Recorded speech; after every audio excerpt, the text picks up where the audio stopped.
What is up, everyone? It is Diecastbuffet here again. Guys, we have the 2024 Ryan Blaney Advanced Auto Parts Ford Mustang in the studio. Let's hop to the Diecast review. All right, folks, Diecast out of the box review underway.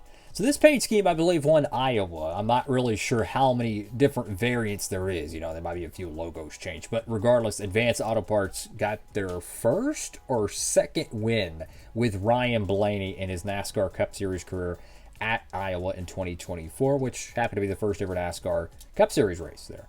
Regardless, this is a very interesting paint scheme. The whole car has this matte kind of finish to it, which looks really, really cool. And then you see the chrome numbers that just absolutely pop on this diecast. Very, very neat.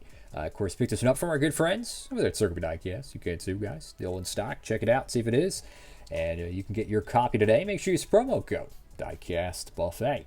Over to the front of the car, you got the Ryan Blaney front window banner. You do have the extra detail in the middle, which would be where the air inlet, is that the right word for it?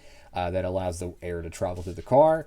Got Advanced Auto Parts there. I like the new hood louver design. They got rid of the shadows. Like the outlining, I could live without the outlining, but the shadows is what really messed up a lot of the hood decals because it blocked out a lot of the words. But with this, you could still easily see that's Advanced Auto Parts. Got Ford Performance on both sides. This is a early version of the Advanced Auto Parts Ford Mustang, as you don't have the Ford logo here, but it's not part of like the first 5 races because Ford kept changing their car during the year, where they made at the Daytona 500 the front grille was dark. Okay, well they changed that about after a month, and then about like 3 to 5 months into the season, they put the Ford logo right there back where it traditionally is, and I think they removed the Ford Performance decals on the front hips, if you will, of the fender well, because they're pretty pronounced, so they're kind of like a hip bone, if you will. Regardless, they change it up so many times during the season. So from a historical perspective, you'll be able to remember where these cars ran based on those changes. Got number 12 right there, Sunoco. I like how the yellow goes all the way down to the bottom skirt right there. I mean, the front ends are so low on these Ford Mustangs. Really, really nice. Let's go to the left side of the diecast here and get a closer look at the chrome number 12. I mean, believe it or not, I actually did the diecast review on the 2023 edition of this car very recently. I had the car and just holding on to it for long enough. Finally got around doing the diecast review for it, and it's very similar to this paint scheme, but the new Ford Mustang mold is just absolutely amazing. Got Cup Series there, Goodyear. Got your Goodyear Eagles. Do wish they would make their accurate wheel paint because they do it on the 124s, but for some reason they don't do it on the 164s. I'll never understand that. Discount Tire, Snap-on Worth, Ford Performance. Bosch Menards, Advanced Dex Imaging, Ryan Blaney. Now the Ryan Blaney name decal's a little bit crooked there. Got your B-post decal. Love the yellow spoiler. Very nice touch. Go to the back end of the diecast. Got Advanced Auto Parts number 12. I don't know why, but the red stripe doesn't carry over the back of the car. I'm not sure why. Maybe that's accurate to the real thing. And it does appear that something is off center. Maybe it's just me. I don't know.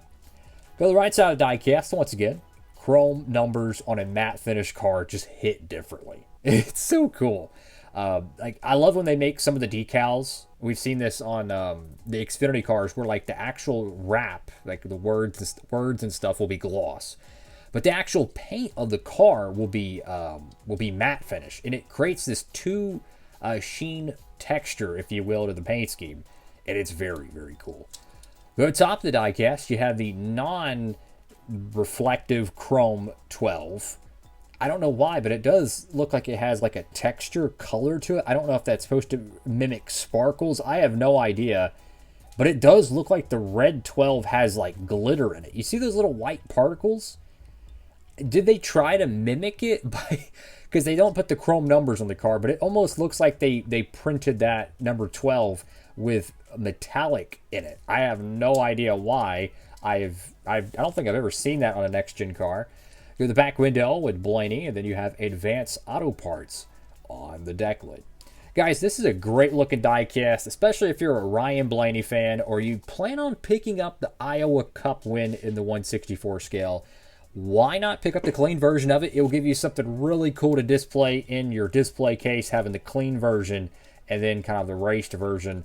I'll give you another great example of this, the Jordan Talladega car.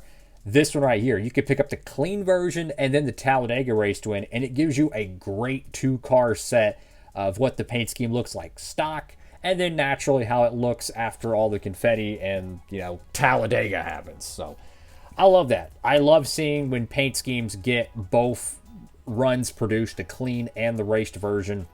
I think back in history of all the different paint schemes that got made, but only as a raced win. You think about Eric Jones's 2018 raced win from Daytona. That was only raced win. Oh my goodness. There's been some Chase Elliott playoff cars that were only made as a raced win. They made the clean version, but they are so inaccurate. Some of them are. But regardless, it is, as a collector that really wants to see as many diecasts produced as possible, it does bug me sometimes when you get exclusive raced wins and there's no clean ones to go with it. But fortunately, a lot of the Ryan Blaney diecasts get made. I can't remember the last time I seen a non-Menards Ryan Blaney diecast get canceled. Like, I'm not even going to front. Like, he might run 20 Menards paint schemes a year. He gets maybe 2 of them made, right? So I'm used to that. But as far as like his body armor, sports drink cars, then you have naturally the Advanced Auto Parts cars, the Pennzoil Menards dual cars. I've seen one of those maybe get canceled a couple of years ago. Either way, fantastic stuff. I'm glad they at least get a lot of Ryan Blaney cars made. Enough of me rambling. Thank you all for watching. Have a blessed one. Pick up your copy today. And that is all for today's Diecast review. Diecast Buffet, signing off.